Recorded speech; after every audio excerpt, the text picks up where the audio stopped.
Hello seekers, welcome to my SL Education YouTube channel.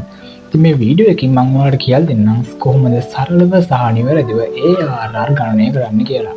ඉතින් වීඩියෝට යන්න කලින් මම ගැන පොඩි හැඳින්වීමක් ලබා දෙන්නම්. මගේ නම WA සහන් ලක්ෂන් සහ මම කැලණිය විශ්වවිද්‍යාලයේ පළමු වසර මූල්‍ය ශිෂ්‍යයෙක්. ඉතින් මොකද්ද මේ ARR කියලා කියන්නේ? ARR කියලා කියන්නේ Accounting Rate of Return.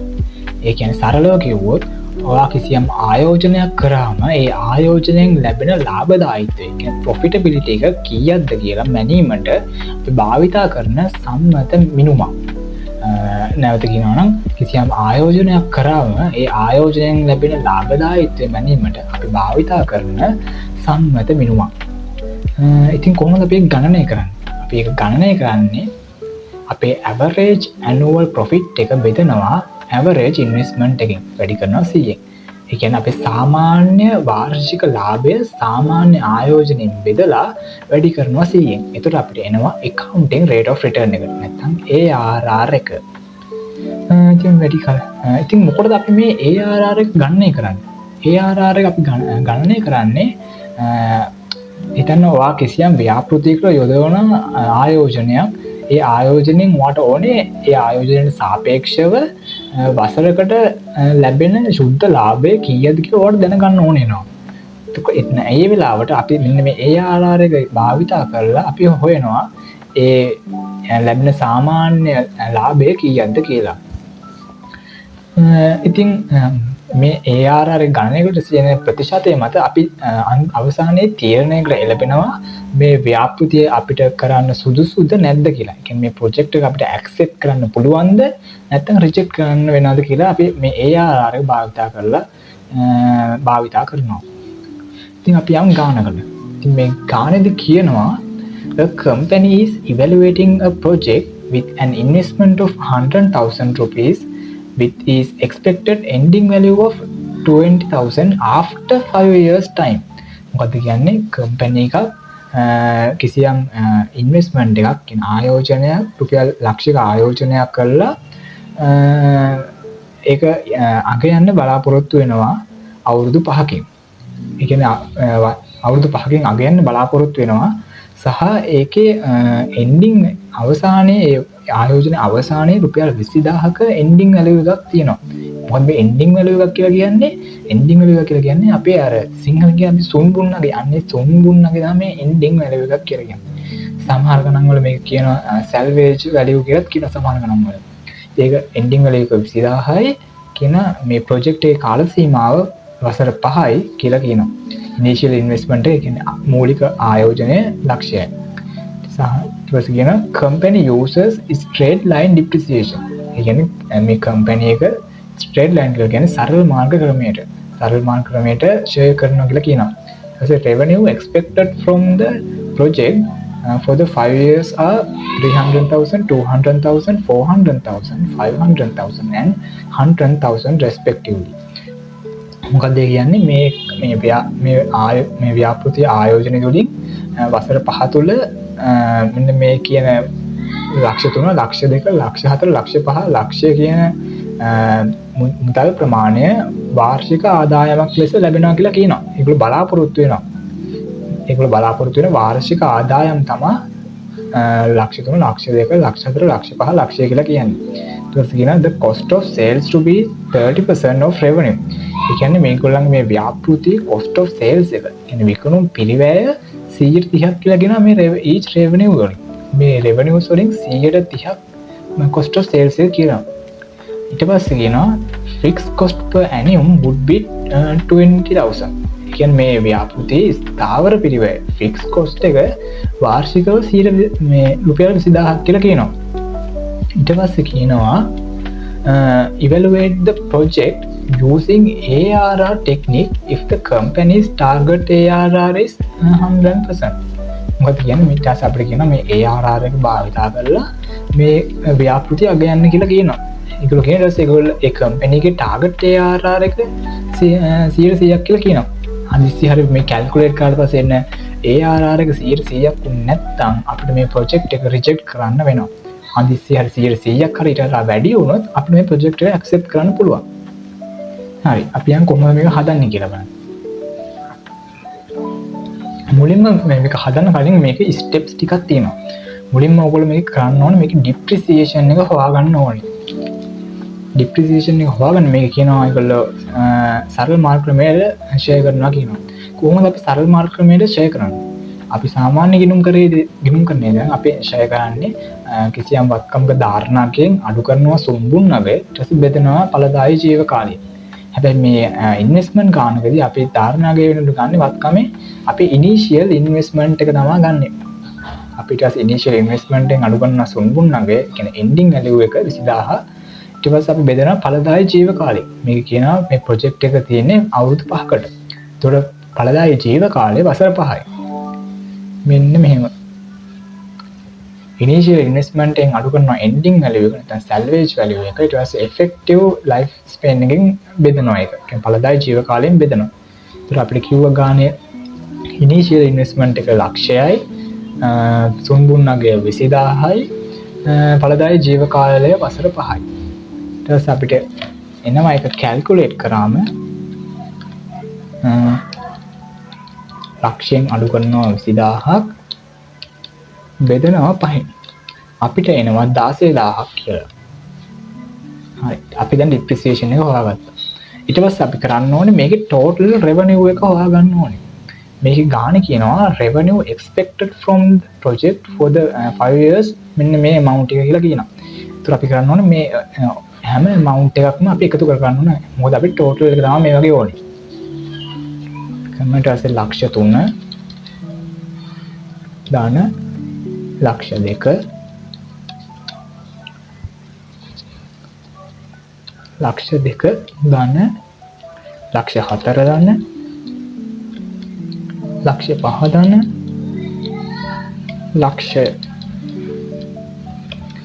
අපිට එනවා ලක්ෂ 15ක් කියලා එනවා. නැත්නම් අපි කියනවා 1.5 මිලියන්.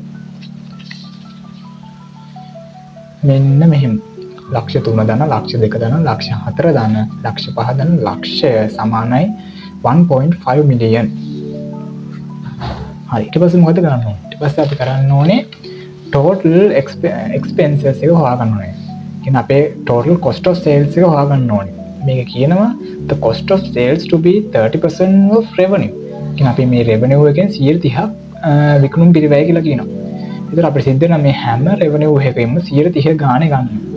ඒතර මේ ලක්ෂ 3න් 30%ක් කියලා කියන්නේ ලක්ෂ 3න් 30%ක් කියලා කියන්නේ 90000යි. එතකොට 90000 ධන එතකොට 90000 ධන ඊට පස්සේ ආයෙ කියනවා ලක්ෂ 2 ලක්ෂ 2ට 100 ලක්ෂ 2ට 130ක් 60000යි 60000යි පස්සේ ලක්ෂ 4ට 130ක් ලක්ෂ 4ට 130ක්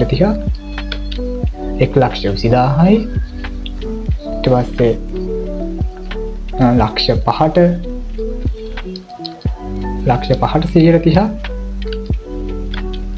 1,50,000යි 1,50,000යි ඊට පස්සේ ලක්ෂයට 130ක් 30,000ක් කියලා එනවා. ඊට පස්සේ මේ වගේ එකතුව ගත්තම අපිට එනවා 4,50,000ක්. ඊට පස්සේ මොකද අපි කරන්න ඕනේ? ඊට පස්සේ අපි කරන්න ඕනේ මෙන්න මේ total cost of මේ sales එකයි total revenue එකයි භාවිතා කරලා අපි ගන්නවා අපේ accounting profit එක. නැත්නම් අපි කියන net profit එක අපේ ගන්න ඕනේ. ඊට කලින් තියෙනවා මේක කියන ගාණ කියනවා fixed cost per annum ගාණ කියනවා fixed cost per annum would be 20,000 කියලා කියනවා. ඒ කියන්නේ වාර්ෂික ස්ථාවර පිරිවැය 20000ක් කියලා කියනවා. ඒතර අපි මේකේ ටෝටල් එක හොයාගන්න ඕනේ. ඒතර අපි කරන්නේ මේ 20000 වැඩි කරනවා 5න්. මොකද අවුරුදු 5ක මේ ප්‍රොජෙක්ට් එක තියෙන්නේ. ඒතර අපි ඒක කැල්කියුලේට් කරනවා 20,000 multiply by 5. ඒතර 5න් වැඩි කරාම අපිට එනවා ලක්ෂය.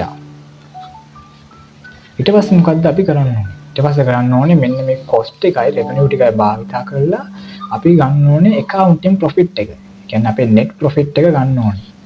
අපි කරන්නේ මේ 1.5 මිලියන් එකෙන් අඩු කරන 450,000 ඊට පස්සේ ආයෙ අඩු කරනවා 100,000 සහ මෙතන තව එක cost එකක් තියෙනවා මොකක්ද මෙන්න මේ depreciation එක කියන එක මෙන්න මේ අපි මේ depreciation කරලා ගත්ත amount එක ඒකත් අපේ වියදමක් ඔයගොල්ලෝ දන්නා කොමර්ස් කරනවා නම් depreciation කියලා කියන අපේ වියදමක් ඉතින් අපි total net profit එක ගන්නවා මෙන්න මෙහෙම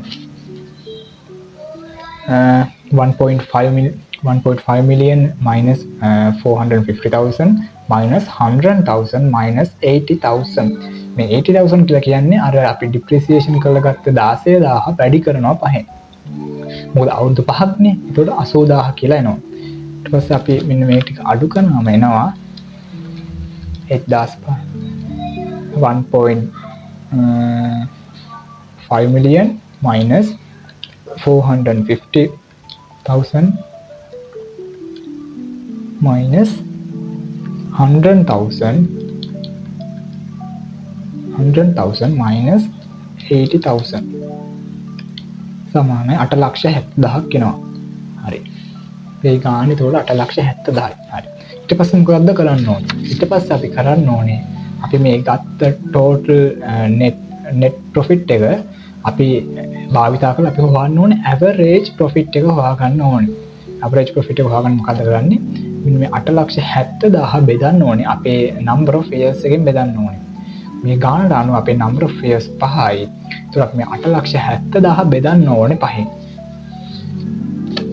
මෙන්න මෙහෙම. 8,70,000 බෙදුවම 5 අපිට එනවා 1,74,000. බලමු එනවාද?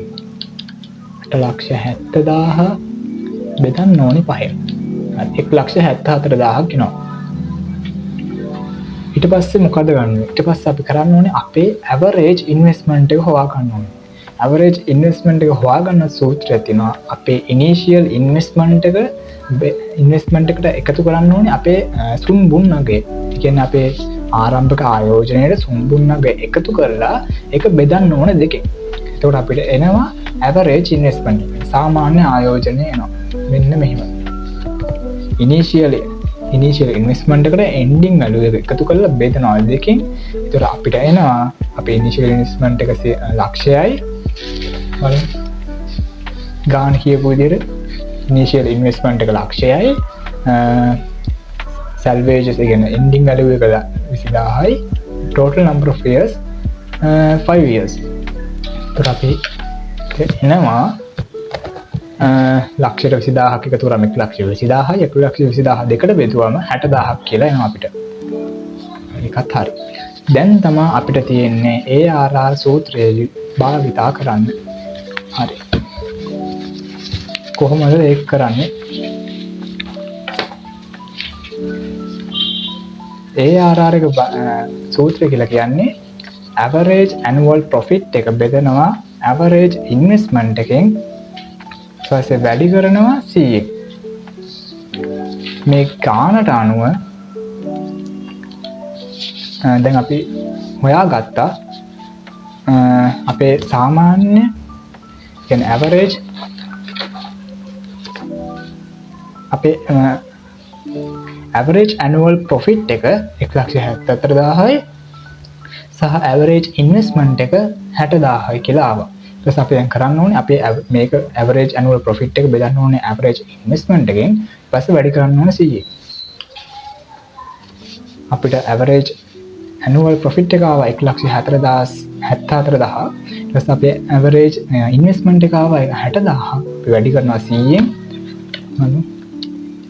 1,74,000 බෙදනවා 60,000ෙන් වැඩි කරනවා 100ෙන් ඔන්න අපිට එනවා අපේ ARR ප්‍රතිශතය. අපේ accounting rate of return එක 290යි. 290 තමයි අපේ ARR එක. දැන් මොකද්ද වෙලා තියෙන්නේ? ගානේ කිව්වා ඒගොල්ලෝ expect කරන ARR එක 100%ක් කියලා කියනවා. හැබැයි අපිට මේ project එක භාවිතා කරලා පස්සේ අපිට එනවා 290,000% එනවා අපිට ARR එක.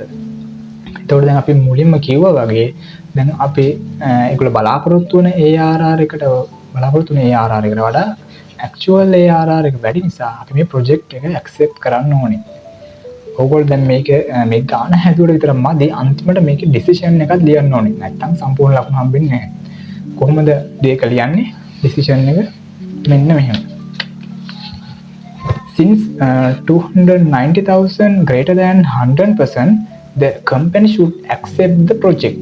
ඒක කියන්නේ ඒගොල්ලෝගේ actual ARR එක ඒගොල්ලෝගේ target කරපු ARR එකට වඩා වැඩි නිසා මේ company එක මේ project එක accept කරන්න ඕනේ. ඒත් මේක තමයි අවසානයේ අපි එළබෙන decision එක තීරණය මේ project එකේ. ඉතින් මෙන්න මේකට තමයි අපි මේ ARR එක use කරන්නේ. ඉතින් මම හිතනවා ඔයගොල්ලන්ට මේ වීඩියෝ එකකින් සරලව කොහොමද මේ ARR ගණනය කරන්න කියලා.